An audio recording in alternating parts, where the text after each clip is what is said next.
לחכמי לב, אשר מילאתיו רוח חוכמה ועשו את בגדי אהרון לקדשו לקראנו לי. Ici on dit que Akadosh Baruch Hu, il demande ici, Tedaber kol chachmei lev, parle avec des chachmei lev. Alors voilà, cette expression elle est difficile à comprendre. La chokma elle est dans le moir, elle n'est pas dans le lev. Donc normalement c'est chachmei moar, c'est ce qui se passe dans le crâne d'un bonhomme, pas ce qui se passe dans son cœur.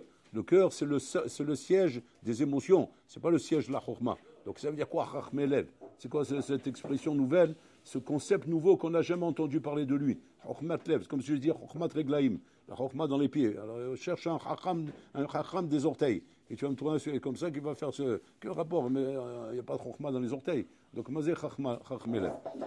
En fait, ici, il va nous apprendre un yesod chashuv meod. Yesod chashuv meod. Qu'il y a encore plus fort, Rabotai, que la chokma dans le moir.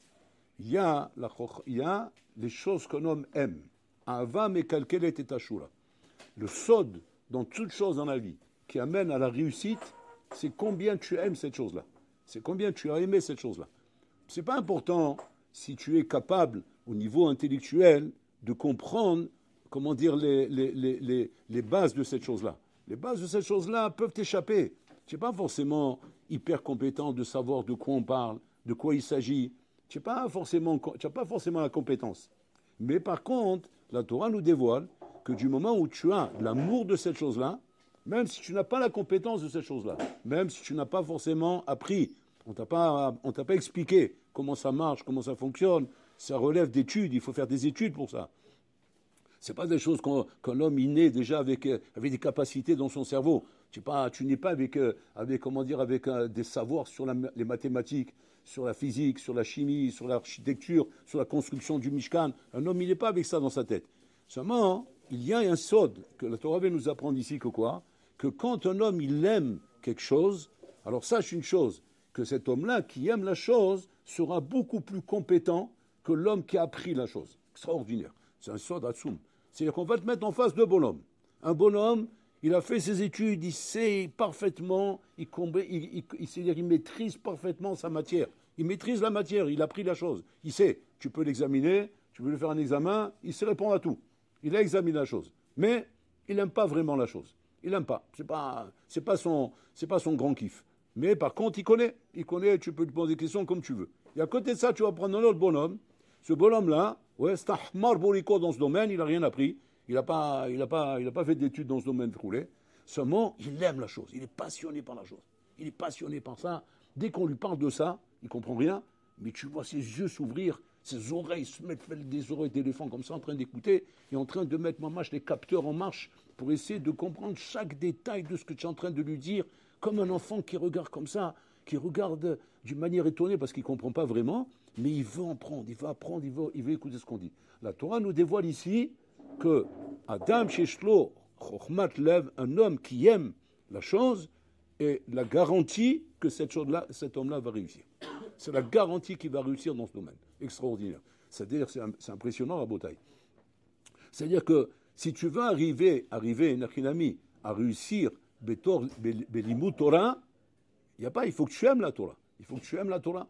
C'est pas le tout d'être capable de décortiquer un Tosot, décortiquer une Gemara, d'être un esprit très brillant. Il y a des gens comme ça, ils sont très brillants, ils ont des bonnes notes en mathématiques, etc. Donc ils ont l'esprit matheux. Ils ont l'esprit des logiques et des équations, etc. Donc il sait jongler avec tout ça. Il sait jongler. Et donc quand il étudie un Rishon, un Mefaresh ou n'importe quoi, ou bien il a des questions dans la Gemara avec des Mefarshim, il sait jongler avec ça. Ou Yoda, il palpelle. Parce qu'il sait traiter ce genre de choses comme en mathématiques, comme en algèbre, comme en équation, comme n'importe quoi, avec des inconnus, etc. Il sait se débrouiller dans ces choses-là. Alors cet homme-là, tu vas dire, ouais, voilà, la compétence qu'il a, cet homme-là, elle est pas comparable avec quoi que ce soit. C'est lui qui va réussir forcément. Non, on te dit non, c'est pas ça le sod. Le sod de la Hatzlacha ne vient pas forcément de là-bas, et pas seulement pas forcément, probablement pas de là-bas. Ou c'est que c'est plus probable si jamais le bonhomme il va te dire, j'ai de l'amour pour la Torah. Que le bonhomme il a l'amour de la Torah. Il a l'amour de la Torah, mais il n'est pas. Moi, est-ce qu'on voit ça à Botaï? Yoshua ben Nun, c'est le Ravayom. Moshe Rabbeinu, c'est Moshe Rabbeinu. Moshe Rabbeinu, il n'y a pas photo, on sait qui c'est Moshe Rabbeinu. Moshe Rabbeinu, c'est le Navi des Nevi'im, celui qu'aucun navi est comparable à lui, qu'il a parlé avec Hachem, panim les panim, qui Adam medaber im chavero. Oh, pas comme les Nivim, Rabotai, qui devaient tomber en crise d'épilepsie, se rouler par terre, tomber dans les pommes, s'évanouir et commencer à avoir des songes qui étaient juste des machalim. Simplement des paraboles à travers lesquelles ils devaient comprendre. Regardez combien d'étapes il y avait entre ce qu'ils recevaient et ce qu'ils devaient comprendre. C'est des étapes, pourquoi? Parce qu'il n'est pas raoui d'être un Kéli pour recevoir au premier degré les paroles d'Hachem. Tu vas dire, oh, c'est compliqué des fois. Il faut savoir si j'ai mal déchiffré, pas ça j'ai mal compris. Bon, c'est la force d'un niveau. Moshe Rabbeinu, qu'Adam medaber im chavero, comme un homme qui parle avec l'autre, face à face. C'est-à-dire qu'il n'avait pas de difficulté à devoir déchiffrer une voix. Elle était expliquée pendant qu'il le transmet. C'est-à-dire qu'il lui transmettait comme un repas que tu mets dans la bouche du bébé. Que la maman, elle mâche l'aliment pour le mettre dans la bouche du bébé, pour qu'il puisse l'avaler parce qu'il n'a pas de dents. Et donc il avalait la banane écrasée par sa maman. Donc il avalait, manger directement. Et Moshe Rabbeinu, comme ça, il captait les niveaux d'Hachem. Maintenant, Moshe Rabbeinu, à un moment donné, quand il a vu qu'il commençait à prendre de l'âge et qu'il a commencé à se soucier de la suite, la relève. Il faut prévoir la relève. Attends, il faut un manig pour un peu pareil. C'est un peu c'est des durs à cuire. Il faut un manig, il faut un dirigeant qui va les prendre en main. Donc il se pose des questions. Mais il y a un manig, pour. Qui va être le manig? Moshe Rabbeinu, sans prétention, il est un ave, Moshe Rabbeinu. Mais il connaît son niveau, il sait ce qu'il est. Parce qu'un ave, ça ne veut pas dire de ne pas savoir son niveau. Tu peux très bien savoir que tu es le meilleur, et pourtant tu as un ave, mais tu sais que tu es le meilleur. C'est pas une contradiction, Rabotai. Un ave, c'est pas se prendre pour ce qu'on n'est pas. C'est se prendre pour ce qu'on n'est pas. Mais ne pas se prendre pour ce qu'on n'est pas, c'est pas de là en avoir, Rabotai. C'est l'idiot aussi. Tu dois savoir qui tu es. Et Dinachinami, quand je sais que je suis le meilleur, eh bien, Dinachinami, je n'ai pas à me cacher cette chose-là. Seulement, d'un autre côté, ça ne monte pas au cerveau. Ça ne m'amène pas à écraser les autres. Non, au contraire. Je sais que je suis très racham, je sais que je suis le meilleur, mais j'ai du respect pour les autres. Et ça, c'est ça la Hanav. Donc Moshe Rabbeinu, la Torah elle-même est témoin. Ou Moshe Hanav Mikol Adam, il y a Hanav. Maintenant, il se soucie, qui va prendre la relève? Qui prend la relève? Alors lui, bien sûr, il va chercher maintenant parmi ses enfants. Ses enfants, c'est ceux qui sont le plus probable proches de lui par rapport à un père qui a amené des enfants pareils, et qu'un père, par regesh, il veut que ses enfants soient en avant. Et aussi par logique, il ne voit pas tellement qui pourrait prendre la relève. Et bon, alors là, à ce moment-là, il le scotche. Mais pas il le scotche. C'est-à-dire qu'il lui tourne la tête à l'envers. Et il dit, comment ça, tu te poses des questions? Mais tu ne sais pas qui c'est qui va prendre la relève? Il dit, non, je ne sais pas qui c'est qui va prendre la relève. Ben, Yoshua. Quoi? C'est pas possible. Yoshua, le shamash de la synagogue. Mais c'est comment dire, mais il n'est pas au niveau. Qu'est-ce qu'il sait faire, Yoshua? Il sait arranger les bancs. Quand Moshe Rabbeinu est arrivé, il préparait la salle, il préparait les chaises, et comme ça, les chachamim, ils arrivent, ils s'assoient, tout est prêt. C'est-à-dire qu'il se souciait que la salle soit prête. Voilà ce qu'il sait faire, Yoshua. C'est un homme qui sait préparer une salle. Voilà, il sait balayer, il sait faire sponja, il sait nettoyer la table qu'elle soit propre. Voilà, c'est ce qu'il sait faire. À côté de ça, bon, il est, comment dire, il fait ce qu'il peut avec ce qu'il a. Mais il n'est pas bichlal à la pointe. Il y avait des gens beaucoup plus chachamim que lui dans le Ham Israël, même si on ne parle pas des enfants de Moshe Rabbeinu. Ok, on ne va pas donner protection, on ne va pas faire protection, on ne va pas faire de... Mais il y a des gens plus capables que lui. Non, lui. Pourquoi lui Davka? Parce qu'en vérité, Yoshua ben Nun Rabotai a prouvé par ses actions chez Ouev Torah. Tu dis, mais comment il a prouvé qu'il aime la Torah?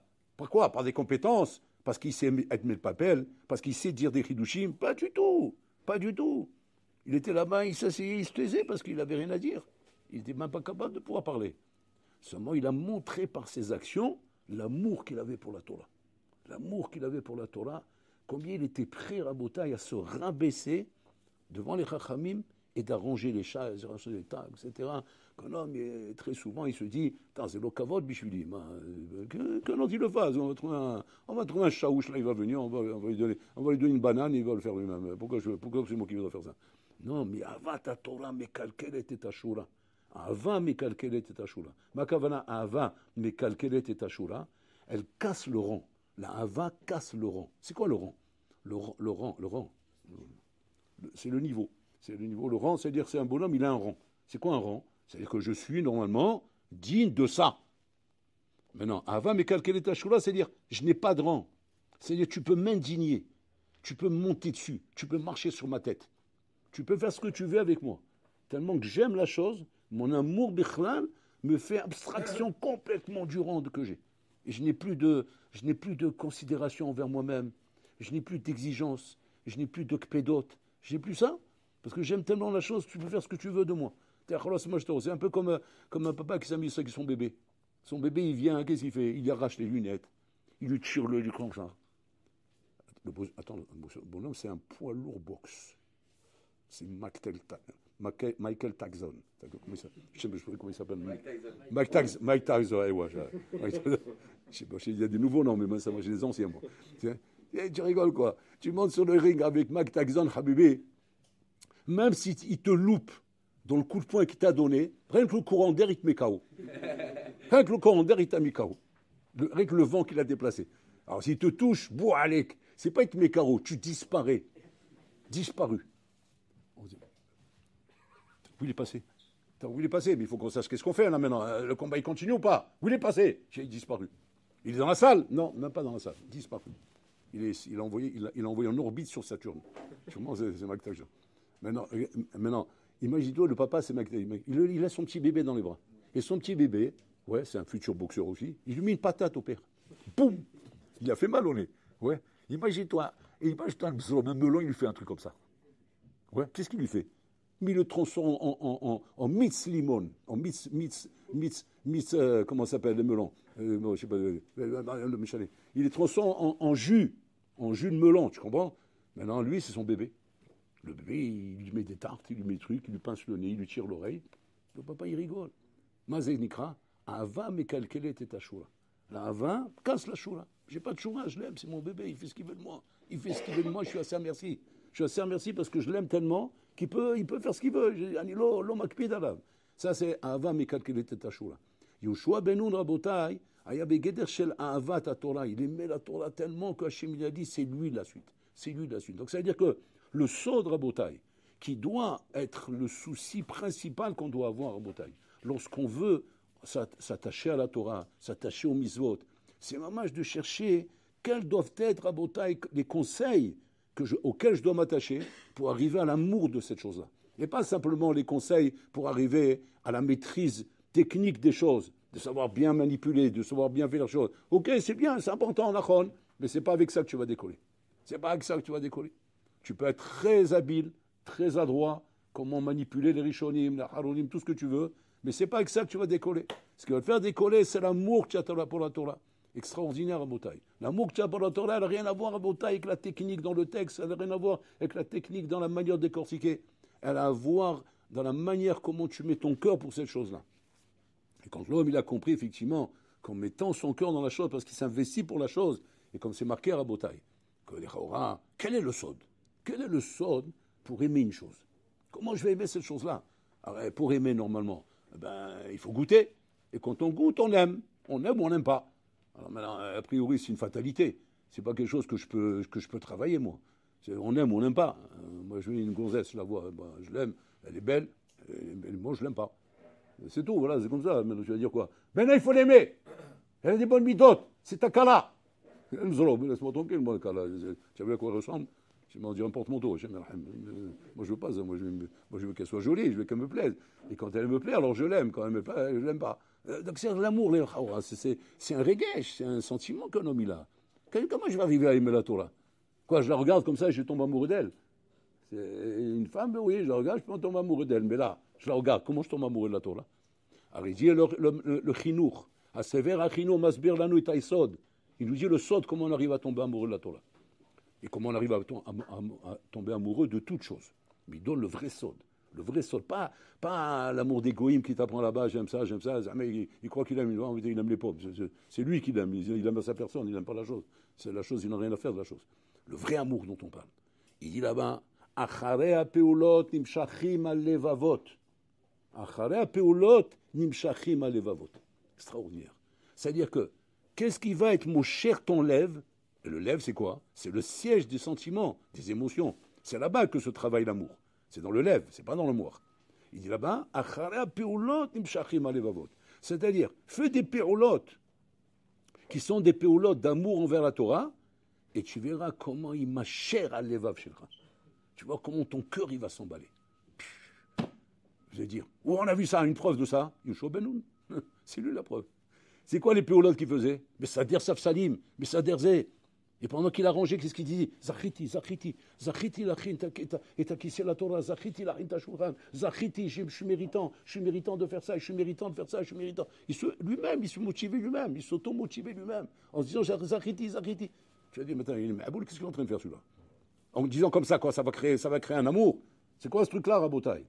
En fait, qu'est-ce qu'il fait Rabotai? Ça racole Rabotai, ou meragesh, ou mitpael, ou mitragesh, meapeolot shelo. C'est-à-dire, qu'est-ce qu'il fait Rabotai? Il associe les régachot de son cœur avec les pioulotes qu'il est en train de faire. Pas des pioulotes yévéchotes. Ça me prend la tête, moi, je le fais. Bon, je le fais, mais ça me prend la tête. Moi, ce qui m'intéresse, c'est d'écouter le chiour. Je vais écouter le chiour, qu'est-ce qu'il va dire dans ce chiour? Et si le chiour, il est bidon, Hachem Alhem, s'il est bien, alors je vais être content. Mais c'est là-bas que je mets ma tête. Je ne mets pas ma tête dans la chaise que je suis en train de mettre au rave, ou je suis en train de mettre son truc, là, tout le c'est pas là-bas que ça m'intéresse. Tu es toré, à ta toré, tu te trompes. Pourquoi? Parce que de cette manière-là, tu vas kiffer le chiour, mais c'est pas chokhmat lev, c'est chokhmat moar. C'est pas avec ça qu'on arrive à tomber amoureux de la Torah. Comment on arrive à tomber amoureux? Acharea pe'olot nimshachim al levavot. Fais des pe'olot. Et sois mitpa'el ou mitragesh me pe'olot shelcha. Mitpa'el ou mitragesh me pe'olot shelcha. Et à ce moment-là, tu vas tomber amoureux de la Torah. Moi, je vous racontais à chaque fois, hein, j'habitais à Bnei-Brak. Et là-bas, il y avait le shamash de Rav Shach. Marciano, il s'appelait. C'est un Sfaradi qui était le shamash de Rav Shach. Et il dit, le skanzan mzrobim. Il dit, quand je rentrais Rav Shach dans la voiture, il venait derrière, il nous pinçait comme ça. La rage qu'ils avaient, comment lui, le shamash de Rav Shach. Bon, pour vous dire un petit peu le et donc, il était shamash de Rav Shach. Et moi, je le connaissais. C'était un élève de Keter Shlomo. Il avait étudié à Keter Shlomo. Et moi, alors j'ai dit, je t'en supplie, fais-moi une tova. Quand tu vois un scoop de Rav Shach, tu m'appelles. Tu vois un scoop, quelque chose de miouchad, que je peux être méchamesh, ça. Que pour moi, ça peut être un chimouche. Tu m'appelles, je viens, n'importe quelle heure. Bon, que j'ai fait parler. 3h30 du matin, il m'appelle. Bon, qu'est-ce qu'il va faire? 3h30 du matin, bon, il faut se lever. Alors, on va se lever. Comment il m'appelait? Moi, j'ai pas de téléphone. J'ai pas de téléphone. Comment on fait? Ouais. C'est simple. Il a envoyé quelqu'un. Il a un barreau, il tape à la porte. Je dis, bon, qu'est-ce que ça? C'est quoi cette histoire? J'ouvre la porte. Qu'est-ce que tu veux? Marciano et Corellecha. Qui c'est Marciano? Bon, attends, je suis encore dans le. Ah, Marciano. Au Corelli? Ken, Miyad. Tac, je m'habille, je fonce. Moi, je sais où l'habit dans le genre. Je vais là-bas, tac, je tape plus loin. Doucement, fais pas du bruit. Je dis, qu'est-ce qu'il y a? Pourquoi il dort?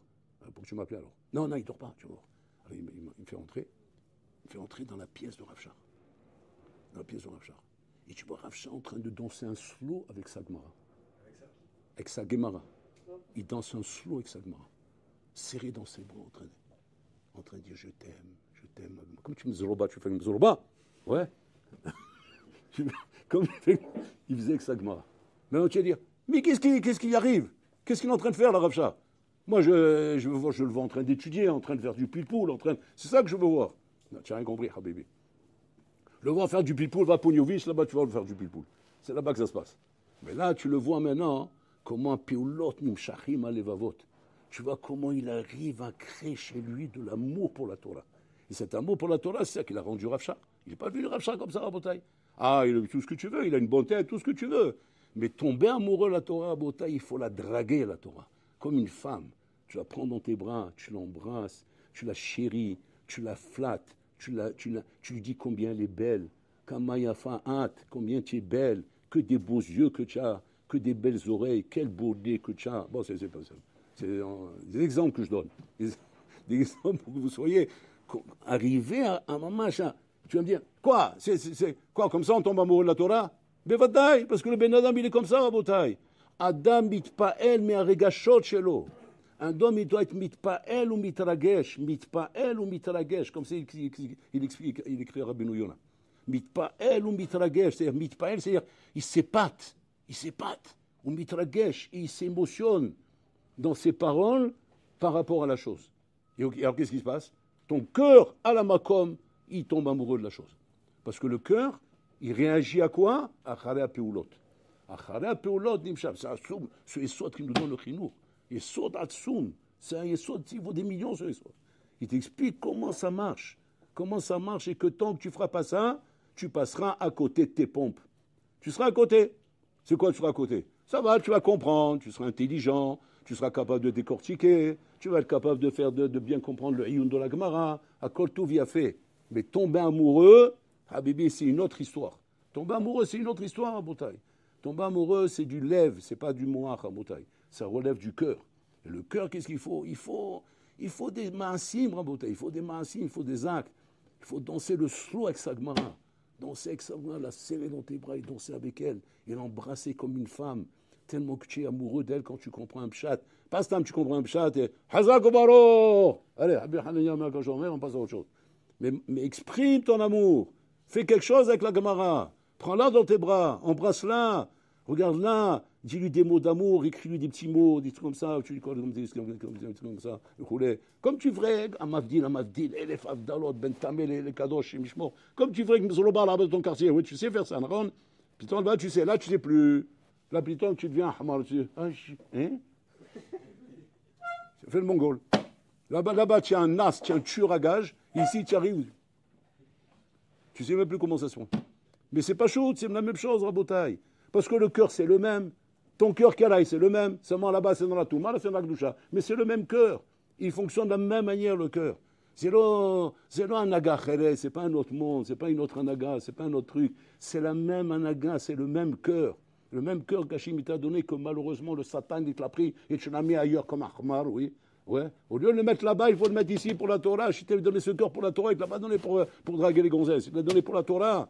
Et si tu sais le mettre dans la Torah, là tu vas découvrir l'amour de ta vie, l'amour, Mazé Ava, comme c'est marqué, comme il dit là-bas dans Shirat Shirim là-bas.